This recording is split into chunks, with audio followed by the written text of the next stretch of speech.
Story teller channel पर आपका स्वागत है। अगर स्टोरी पसंद आए तो चैनल को सब्सक्राइब करना, लाइक करना। धन्यवाद।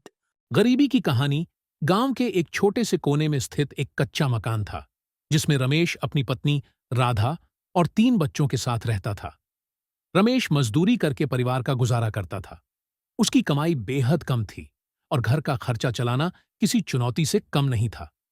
हर सुबह रमेश सूरज निकलने से पहले उठ जाता और पास के खेतों या निर्माण स्थलों पर काम की तलाश में निकल पड़ता। कभी उसे काम मिल जाता तो दिन भर मेहनत करने के बाद शाम को मुश्किल से घर के लिए कुछ खाना जुटा पाता। लेकिन कई दिन ऐसे भी होते जब उसे खाली हाथ लौटना पड़ता। रमेश की पत्नी राधा भी घर में मेहनत करके घर चलाने में मदद करती थी। वह दूसरों के घर में बर्तन और झाड़ू पोछा करती थी, लेकिन जो थोड़े बहुत पैसे आते वे भी राशन और बच्चों की पढ़ाई पर खर्च हो जाते। उनके सबसे बड़े बेटे मोहन की उम्र 12 साल थी। वह स्कूल में पढ़ाई करता था और साथ ही अपने पिता का काम में हाथ बंटाने के लिए छोटी मोटी नौकरियां भी करता। बाकी के 2 बच्चे गुड़िया और पिंटू अभी छोटे थे और घर पर रहते थे। कठिनाइयों का पहाड़। एक बार गांव में भीषण बारिश हुई, जिसने रमेश के छोटे से घर को बर्बाद कर दिया। छत से पानी टपकने लगा, दीवारों में दरारें आ गईं और घर रहने लायक नहीं रहा। मजबूर होकर रमेश ने एक पेड़ के नीचे रातें बितानी शुरू कीं। राधा की चिंता दिनों दिन बढ़ रही थी।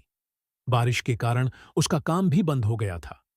बच्चों को भूखा देखना उनके लिए असहनीय था। कई बार उसने दूसरों से उधार लिया, लेकिन गरीब इंसान का कर्ज कौन चुकाता है। उम्मीद की किरण। ऐसी स्थिति में भी मोहन के भीतर शिक्षा के प्रति लगन और जुनून था। स्कूल के मास्टर जी ने उसकी प्रतिभा देखी और उसकी मदद करने का निर्णय लिया। उन्होंने गांव के प्रधान और दूसरे लोगों से मिलकर मोहन की पढ़ाई के लिए कुछ पैसों की व्यवस्था की। मोहन ने अपनी मेहनत और लगन से बोर्ड परीक्षा में टॉप किया।